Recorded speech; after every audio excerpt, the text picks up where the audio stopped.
যে যুব শক্তির নাকি অনলাইনে অ্যাপ্লাই হচ্ছে।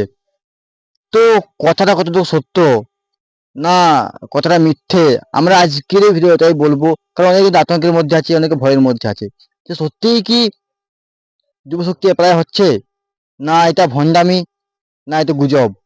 তো চলুন দেখি যে যুব শক্তি পোর্টালটা কাজ করছে কিনা, ওপেন হচ্ছে কিনা। আজকের এই ভিডিও তোটা দেখিয়ে দেবো, চলুন দেখিয়ে দিচ্ছি। তো গাইস, আজকাল সোশ্যাল মিডিয়ায় শোনা যাচ্ছে যে যুব শক্তির নাকি অনলাইনে অ্যাপ্লাই শুরু হয়েছে। তো এটা গুজব নয়, সত্যি। চলো আগে জানা যাক। তো আপনি ক্রোমটা ওপেন করবেন। ক্রোমটা ওপেন করে নেওয়ার পর আপনারা সার্চ করবেন বাংলার যুব সাথী। তো আমি সার্চ করে নিচ্ছি গাইস, আপনারা দেখুন। তো এই দেখুন প্রথমে যে ওয়েবসাইটে উপর ক্লিক করব।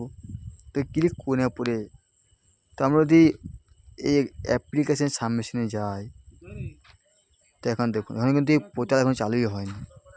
তো আমরা যদি যা পাবলিক আছে তা দেখুন গাইস, হ্যাঁ কিন্তু আমি যদি অ্যাপ্লাই অনলাইনে ক্লিক করি, আপনারা দেখুন লেখা আছে অ্যাপ্লিকেশন সাবমিশন ক্লোজ 26 ফেব্রুয়ারি 2026। তো গাইস এটা কিন্তু সম্পূর্ণ মিথ্যে, ঠিক আছে। এখন কিন্তু অনলাইনে যুবশক্তি অ্যাপ্লাই হয়নি, কোনো প্রচার চালু হয়নি। গুজবে কান দেবেন না। এখন সত্য কথা জানতে হলে অবশ্যই আমাকে ফলো করো আর ইউটিউব থেকে সাবস্ক্রাইব করো।